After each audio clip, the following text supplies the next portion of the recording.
When I was a kid, the disaster we worried about most was a nuclear war. That's why we had a barrel like this down in our basement filled with cans of food and water. When the nuclear attack came, we were supposed to go downstairs, hunker down, and eat out of that barrel. Today, the greatest risk of global catastrophe doesn't look like this. Instead, it looks like this. If anything kills over 10 million people in the next few decades, it's most likely to be a highly infectious virus rather than a war. Not missiles, but microbes. Now, part of the reason for this is that we have invested a huge amount in nuclear deterrence. But we've actually invested very little in a system to stop an epidemic. We're not ready for the next epidemic. Let's look at Ebola. I'm sure all of you read about it in the newspaper. Lots of tough challenges. I followed it carefully through the case analysis tools we use to track polio eradication. And as you look at what went on, the problem wasn't that there was a system that didn't work well enough. The problem was that we didn't have a system at all.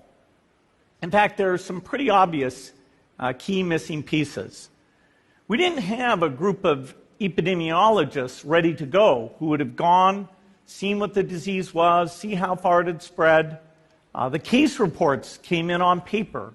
It was very delayed before they were put online, and they were extremely inaccurate. We didn't have a medical team ready to go. We didn't have a way of preparing people.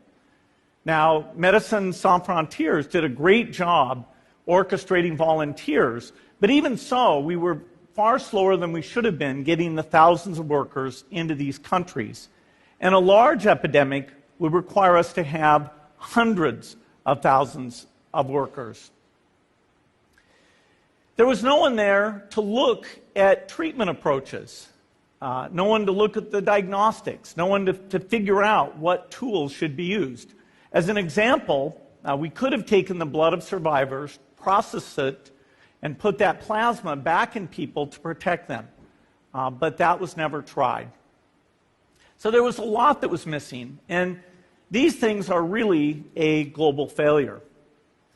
The WHO is funded to monitor epidemics, but not to do these things I talked about. Now, in the movies, it's quite different. There's a group of handsome epidemiologists ready to go. They move in, they save the day, but that's just pure Hollywood. The failure to prepare could allow the next epidemic to be dramatically more devastating than Ebola. Let's look at the progression of Ebola over this year. About 10,000 people died, and nearly all were in the 3 West African countries. There's 3 reasons why it didn't spread more. The first is there was a lot of heroic work by the health workers. They found the people and they prevented more infections. The second is the nature of the virus. Ebola does not spread through the air.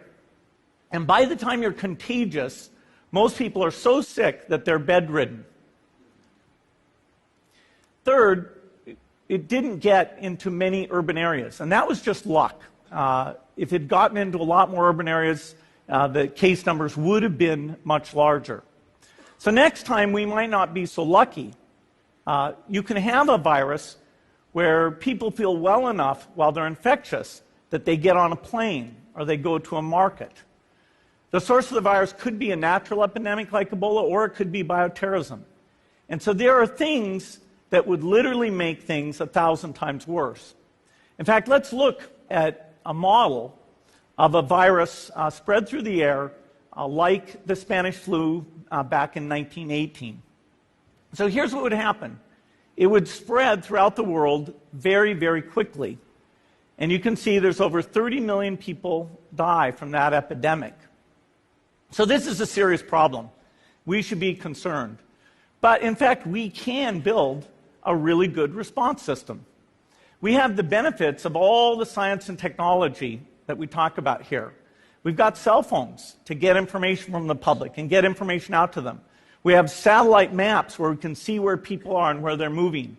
We have advances in biology that should dramatically change the turnaround time to look at a pathogen and be able to make drugs and vaccines that fit for that pathogen. So we can have tools, but those tools need to be put into an overall global health system, and we need preparedness. The best lessons, I think, on how to get prepared are, again, what we do for war. For soldiers, we have full-time waiting to go. We have reserves that can scale us up to large numbers. NATO has a mobile unit that can deploy very rapidly. NATO does a lot of war games to check, are people well-trained? Do they understand about fuel and logistics and the same radio frequencies? So they are absolutely ready to go. So those are the kinds of things we need to deal with an epidemic. What are the key pieces? First is we need strong health systems in poor countries. That's where mothers can give birth safely, kids can get all their vaccines, but also where we'll see the outbreak very early on. We need a medical reserve corps. Lots of people who've got the training and background who are ready to go with the expertise. And then we need to pair those medical people with the military, taking advantage of the military's ability to move fast, do logistics, and secure areas. We need to do simulations, germ games, not war games, so that we see where the holes are. The last time a germ game was done in the United States was back in 2001, and it didn't go so well. So far, the score is germs 1, people 0. Finally, we need lots of advanced R&D in areas of vaccines and diagnostics. There are some big breakthroughs, like the adeno-associated virus, that could work very, very quickly. Now, I don't have an exact budget for what this would cost, but I'm quite sure it's very modest compared to the potential harm. The World Bank estimates that if we have a worldwide flu epidemic, global wealth will go down by over $3 trillion, and we'd have millions and millions of deaths. These investments offer significant benefits beyond just being ready for the epidemic. The primary health care, the R&D, those things would reduce global health equity and make the world more just as well as more safe. So I think this should absolutely be a priority. There's no need to panic. We don't have to hoard cans of spaghetti or go down into the basement. But we need to get going because time is not on our side. In fact, if there's one positive thing that can come out of the Ebola epidemic, it's that it can serve as an early warning, a wake-up call to get ready. If we start now, we can be ready for the next epidemic. Thank you.